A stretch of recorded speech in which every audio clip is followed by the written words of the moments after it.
সুধী মণ্ডলী, জিলহজ মাসের 10 তারিখ, এটা কোরআনে আল্লাহ তাআলা লাইয়ালে নাসর, এই জিলহজ মাসের 10 তারিখের আল্লাহ শপথ করেছেন। আজ এটা একটা গুরুত্বপূর্ণ সময়, জিলহজ মাসের 1 থেকে 10 তারিখ।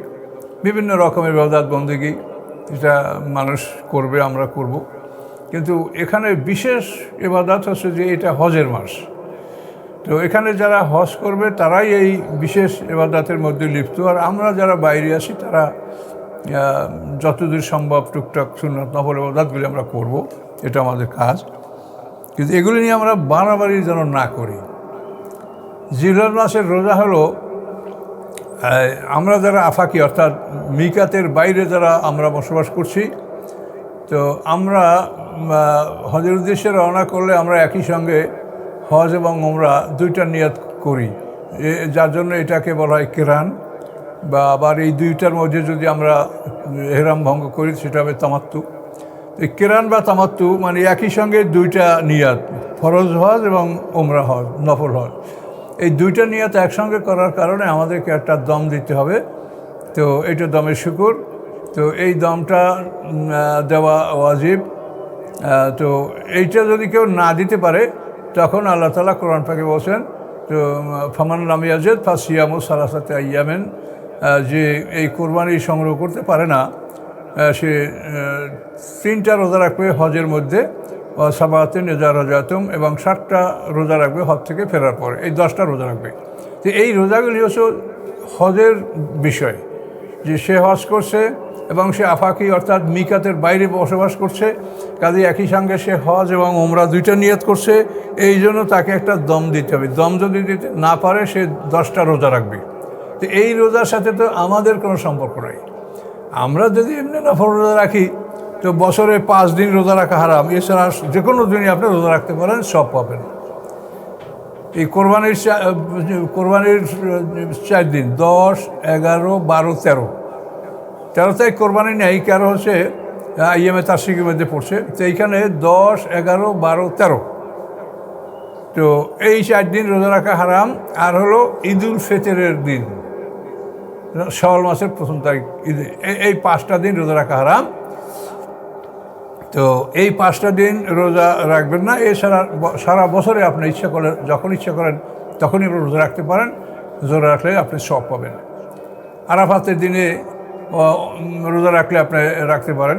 তো সারা পৃথিবীতে আরাফাত হলো একটা জায়গা, মক্কা ছাড়া আর পৃথিবীর কোথাও আরাফাত নাই। কাজে মক্কায় যেদিন মক্কার লোকেরা বা ওই অঞ্চলের লোকেরা যেদিন আরাফাত উদযাপন করে, ওইটাই ইয়ামুল আরাফা। কোরবানির ব্যাপারে আমরা আমাদের চাঁদ থেকে 10, 11, 12 আমরা কোরবানি করবো, কিন্তু আরাফাত তো আমাদের নাই, এই জন্য আরাফাত ওদেরই মক্কায়। কাজে মক্কায় যেদিন আরাফাত, ওই দিন আরাফাতের দিন উদযাপন করা হবে। কাজে আরাফাতের রোজা রাখলে মক্কার দিকে লক্ষ্য রেখেই আপনাকে রাখতে হবে। আচ্ছা, তো এভাবে আপনি মোটামুটি ইবাদত বন্দেগী, তাই এই দিনগুলোর মধ্যে তাকবীরে তাশরিক আছে, আল্লাহু আকবার, আল্লাহু আকবার, লা ইলাহা ইল্লাল্লাহু, আল্লাহু আকবার, আল্লাহু আকবার, ওয়া লিল্লাহিল হামদ।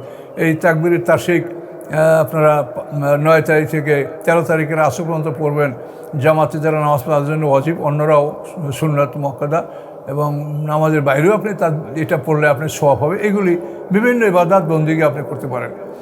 এরপরে এই দাড়ি-চুল নখ কাটার বিষয়টা হলো, যারা ইহরামে থাকবে তারা কোরবানি না করা পর্যন্ত ইহরাম ভঙ্গ করবে না, এবং দাড়ি-চুল নখ মোছ এবং শরীর পরিষ্কার এটা তারা করতে পারবে না। তাহলে এখন যারা হজের ইহরাম বেঁধেছে, মানে হজের জন্য ইহরামের মধ্যে যারা আছে, তারা হজ সমাপ্ত করবে। তারা 8 তারিখে মিনায় যাবে, 9 তারিখে আরাফা যাবে। আরাফাতে অবস্থান, এটা হলো হজের সবচেয়ে বড় অনুষ্ঠান। সে আরাফা থেকে রাতে মুজদালিফায় আসবে, মুজদালিফা থেকে ফজরের নামাজ পড়ে মিনায় যাবে। মিনায় জামরাতুল আকাবা, বড় শয়তানকে প্রস্তর নিক্ষেপ করবে। করার পরে তারা মিনায় কোরবানির স্থানে যেয়ে কোরবানি করবে, এবং তারা দাড়ি-চুল নখ কাটবে। তো এটা হলো তাদের জন্য। আমাদের জন্য এটা এমন কিছু না যে এইখানে বেশি আমরা একেবারে হাজি সাহেব বনে যাব যে এটা কাটা যাবে না, অমুক সমুক, এটা ঠিক না। এখানে এটা আপনি করলে করতে পারেন, না করলে না করতে পারেন, কিন্তু ইবাদতের ব্যাপারে তো কোনো বেদাত সৃষ্টি করা ঠিক না। এটা হাজিদের ব্যাপার, যে তারা এটা করবে না।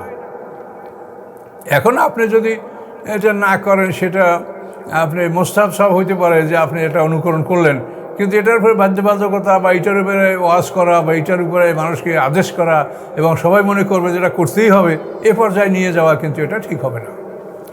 এই জন্য দাড়িশুল নক্কাটা হলো যারা হজে আসে, এহরামে আসে, উমরায় আসে, তারা মিনায় কোরবানি করবে। এই কোরবানির পরে তারা এহরাম ভঙ্গ করবে, কিন্তু কোরবানির পরে এহরাম ভঙ্গ করেও তারা স্ত্রী ব্যবহার করতে পারবে না তওয়াফ জিয়ারত না করা পর্যন্ত। স্বাভাবিক জীবনযাপন, স্বাভাবিক পোশাক আশাক অবলম্বন করতে পারবে, হ্যাঁ, সাবান দিয়ে গোসল করা, সুগন্ধি মাখা ইত্যাদি, মানে স্বাভাবিক জীবনযাপন করতে পারবে। কিন্তু তওয়াফে জিয়ারত শেষ না হওয়া পর্যন্ত, যেহেতু সে এহরামের মধ্যে আছে, সে স্ত্রী ব্যবহার করতে পারবে না, কিন্তু এহরাম ভঙ্গ করবে, কিন্তু স্ত্রী ব্যবহার করবে না তওয়াফে জিয়ারত। যেটা ফরজ হজ, সেটা হলো আপনাকে এই 10, 11, 12 এর মধ্যেই এই ফরজ তওয়াফটা করতে হবে। তো সম্মানিত সুধী, এই ব্যাপারে আমাদের বহু কথা আছে, অন্যান্য আলেমদেরও অনেক কথা আছে। তো এরপরে কথা থাকে যে এই গোশত বন্টন নিয়ে অনেক সময় অনেক কথা আসে। আপনারা পশু জবাইয়ের ব্যাপারে সতর্ক থাকবেন, পশু নিজে জবাই করবেন। আগের যুগে এরকম দেখা গেছে যে গরু জবাই করবে তাকে কোরবানির গরুর কল্লাটা দিয়ে দেওয়া হতো, কাজে এতে তো সব কিছুই বরবাদ। যদি জবা আপনি নিজে করেন, আর যদি নিজে করতে না পারেন তো যাকে দিয়ে করাবেন তাকে উপযুক্ত মজুরি, তার যেটা পাওনা সেটা আপনি দিবেন। আর দোয়া করার ব্যাপারে আপনারা শোনেন, যখন আপনারা কোরবানির নিয়াত করে টাকা দেন তখনই তো আপনার নিয়াত হয়ে গেল যে আমরা এই কটা লোকে এই কোরবানিটা করব। কাজেই এই জন্য আপনারা এই দোয়া করার ব্যাপারে বেশি ব্যস্ত হবেন না। যদি দোয়া করতে চান আবারও, তাহলে গরু বা ছাগল এটা জবে হয়ে যাবে। হয়ে যাওয়ার পরে আপনারা দোয়া করবেন যে আল্লাহ এই অমুকের পক্ষ থেকে আপনি এটা কবুল করেন, এভাবে আপনি করবেন। কিন্তু অনেক সময় দেখা যায় যে গরুকে চাইপিয়া ধরিয়া এখনকার হুজুর দোয়া করেন, এখন হুজুরের নাম খোঁজ করে, নাম পড়তে পারে না, নাম পড়তে দেরি লাগে, কাগজে চশমা দিয়ে দেখে। কাজে এইসব ঝামেলা করলে পশুর তো প্রাণ যাচ্ছে। কাজে আপনি এটা কখনো করবেন না। পশুটা জবাই করার জন্য দ্রুত পশু জবাই করবেন। পশু জবাই করার ক্ষেত্রে হলকুম, মারি, অদাজান এই 4টে রক করবেন। হলকুম হলো শ্বাসনালী, মারি হলো অন্ননালী, আর অদাজান হলো 2 সাইডে 2টা বড় মোটা রক। এই 4টে রক কেটে দেওয়া হলো জবা। এরপরে আপনি তার হাড়ের মধ্যে চাকু ঢুকে দিয়া যদি কল্লা দাঁড়া করতে না পারে, এটা করলে জবে মাকরু হয়ে যাবে, এটা বিধান নাই। আপনি তার 4টে রক কেটে দেওয়ার পরে শরীরের রক্তটা পড়ে গেলে পশুটা আস্তে আস্তে মরবে। আপনি ওটাকে একেবারে মুহূর্তের মধ্যেই মেরে ফেলতে চান, এটা তো নিয়ম না। ওর নিয়ম হলো যেটা আল্লাহ নিয়ম রেখেছে, ওর শরীরে সব রক্তগুলো বের হয়ে গেলেই তখন ও নিঃশেষ এবং মৃত্যুবরণ করবে। কিন্তু তার আগেই আপনারা ওই কসাইদের মতো পশুর মেরুদণ্ডের হাড়ের মধ্যে চাকু ঢুকে আপনারা দেবেন না। এরপরে পশুর ব্যাপারে পশুগুলি প্যারাই করা হোক বা বিশিষা হোক, ছাগল গো, এগুলো কোনো সমস্যা নাই। এগুলি নিয়ে এক শ্রেণীর আলেমরা কথা বলছেন, এটা ঠিক না, এটার পিছনে তাদের কোনো দলিল নাই। এটা আজীবন এটা মানুষ করেছে এবং এটা যে লা তাবদিলে খালকিল্লা, এটা তার একটা ভুল ব্যাখ্যা করছে। তাবদিলে খালকিল্লার অর্থ হলো, এই খালকিল্লা আয়াতটা দেখেন, সেখানে কি বলা হয়েছে? ফেতরাত আল্লাহ আল্লাতী ফাতারান নাস আলাইহা লা তাবদিলা খালকিল্লাহ। এই ফেতরাত হলো ইসলাম। আল্লাহ বলেন আমি প্রত্যেকটা শিশুকে ইসলামের উপরে সৃষ্টি করেছি। এখানে আল্লাহ রসুলের হাদিস, আল্লাহ রসুল বলেছেন কুল্লু মাউলিদিন ইউলাদু ফেতরাতেন, প্রত্যেকটা শিশু ইসলামের উপরে জন্মগ্রহণ করে। আবুহু হাব্বিদানি নাসরানি মাজ্জিসানি, তার পিতামাতা থাকে ইহুদি, খ্রিস্টান, নাসারা, মজুসি বানায়। কাজেই এই যে ফেতরাত অর্থাৎ সৃষ্টিগতভাবে প্রত্যেকটা শিশুকে ইসলামের উপরে সৃষ্টি করা হয়েছে। আলাস্তু বিরাব্বিকুম প্রশ্নের উত্তর সবাই দিয়েছি আমরা কালুবালা, এখানে কোনো হিন্দু মুসলমান নাই, সবাই।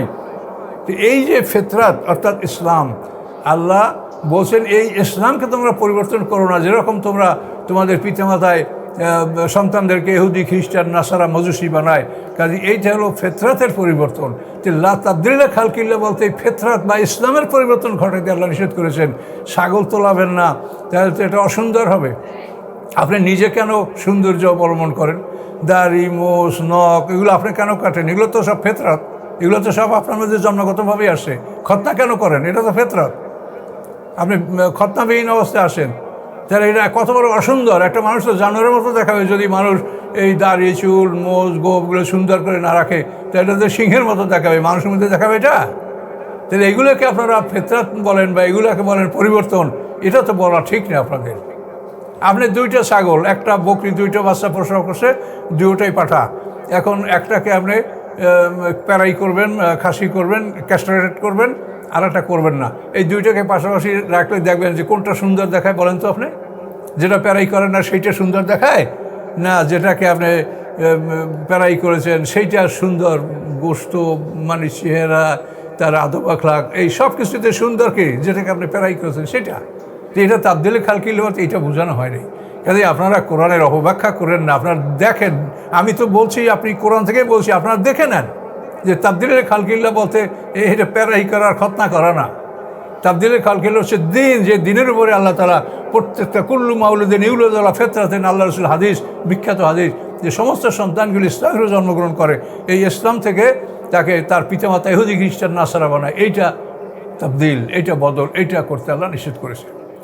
কোরবানির পশুর গোশত ওয়াতিমুল কানে আল মোতাররা সূরা হজের মধ্যে আছে, তুষ্ট অতুষ্ট, মানে যে চেয়ে বেড়ায় বা যে চায় না, সবাইকেই তোমরা এর থেকে খাওয়াও। তোমার আত্মীয় অনাত্মীয়, ফকির মিসকিন, সবাইকেই তুমি এর থেকে খাওয়াও।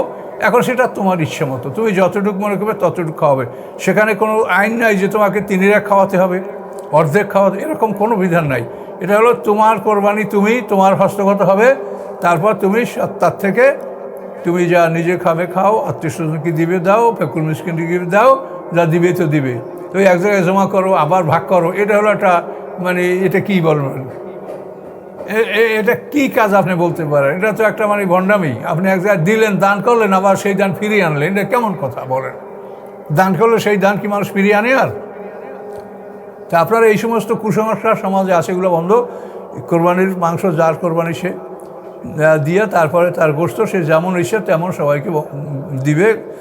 এবং এইটা একেবারেই না দেওয়া যেন না হয়। আপনি বেশি দিতে পারলে বেশি দেন, কম দিতে পারলে কম দেন, একেবারে না দেওয়া যেন না হয়। এভাবে আপনি কোরবানির বিষয়টা আপনি এইভাবে যত্নবান হন এবং এইভাবে এটার উপরে আমল করেন। তো এই কোরবানির বিশেষ কোনো প্রয়োজন থাকলে সেটা আপনারা আলেম ওলামা আছেন, তাদের কাছে আপনারা প্রশ্ন করে নেবেন যে আপনাদের যদি কোনো সমস্যা যদি থাকে, তো সেটা আলেম ওলামারা বলে দিবেন। কিন্তু এই প্যারাই করা গরুতে কোরবানি হবে না বা প্যারাই করা ছাগলে কোরবানি, এই বিষয়টা আপনারা একেবারেই এটাকে আপনারা পরিত্যাগ করেন, এটা কখনো এটা ঠিক না।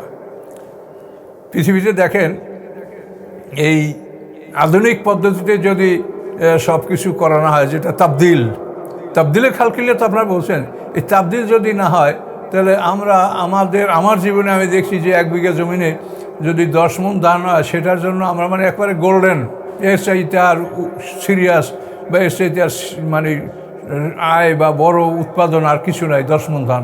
কিন্তু সেই 1 বিঘা জমিতে এখন 40 মণ ধান হচ্ছে। এটা কেমনে হচ্ছে? এই তাবদীল, এটার থেকে এটা, ওটার থেকে ওইটা, ওটার থেকে এই তাবদীল করতে করতে এমন একটা পর্যায়ে নিয়ে আসা হয়েছে যে এখন পৃথিবীতে মানুষের জনসংখ্যা যত বেশি, ফসলও তত বেশি। জনসংখ্যা বেশি, তারপরও খাদ্যের কোনো অভাব নাই। এটা তাবদীল থেকে হচ্ছে। আপনি এভাবে ফলের গাছ, ফুলের গাছ, ফসল, পশু, সব দিকেই এরকম একটা পরিবর্তন ঘটানো হচ্ছে এবং এটাকে তাবদীলে খালক বলা হয়। এটা হলো সৃষ্টির সৌন্দর্য, সৃষ্টির বর্ধন। এটা আল্লাহ মানুষকে জ্ঞান দিয়েছে, সেই জ্ঞান দ্বারা মানুষ সৃষ্টির বর্ধন, সৃষ্টির সৌন্দর্য করে। এটা তাবদীলে খালকিল্লা না। কাজে এই জন্য এই বিষয়গুলি আপনারা লক্ষ্য রাখবেন এবং ইনশাল্লাহ সবাই আপনারা কোরবানি যাদের ব্যাপারটা করবেন। একই পরিবারে একাধিক মানুষ যদি সম্পদশালী আছে, একাধিক ব্যক্তির উপরেই কোরবানি ফরজ হবে। এটা একটা ইবাদত, এটা শুধু গোশত খাওয়ার অনুষ্ঠান না।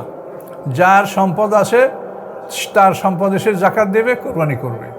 কাজে স্ত্রীর সম্পদ থাকতে পারে, যদি থাকে তাহলে সে সম্পদের জাকাত দিবে এবং এই জাকাত পরিমাণ সম্পদ থাকলে সে কোরবানিও দিবে। ওইভাবে কোনো সন্তান একই সংসারে থাকে কিন্তু তার আলাদা সম্পদ আছে, সে সম্পদের মালিক, যে সম্পদের মালিক যে সে কোরবানি দিবে। তো একই ঘরে একাধিক লোকের কোরবানি ওয়াজিব হতে পারে, এটা আপনারা লক্ষ্য রাখবেন। এবং নিজেরা না বুঝলে যারা জ্ঞানী, ফাসালু আলা যিকরি ইন কুনতুম লা তা'লামুন, না জানলে যারা জানে তাদের কাছ থেকে আপনারা জেনে নেবেন। যার সম্পদ আছে তারই জাকাত, তারই কোরবানি, এগুলা যেন আমরা ভুল না করি। এটা একটা আল্লাহর আদেশ, এটা শুধু একটা গোশত খাওয়ার অনুষ্ঠান, এটা আদেশ। কাজে যেভাবে আদেশ সেভাবে করতে হবে। দেখেন এই জন্য আমরা 12 তারিখের মধ্যে পশু জবাই করতে না পারলে 13 তারিখে জবাই করলে সেই পশুটার গোশত খাওয়া যাবে না, সব বিলীন করে দিতে হবে। তাহলে এটা একটা আদেশ। তো এই জন্য কোরবানির বিষয়ে আপনাদের জানার প্রয়োজন থাকলে জানবেন। আমাদের ব্যাপারে বহু ভিডিও দেওয়া আছে, অন্যান্য আলেমরাও দিয়েছেন, এগুলো দেখেন। আসসালামু আলাইকুম রহমতুল্লাহ বারাকাতুহু।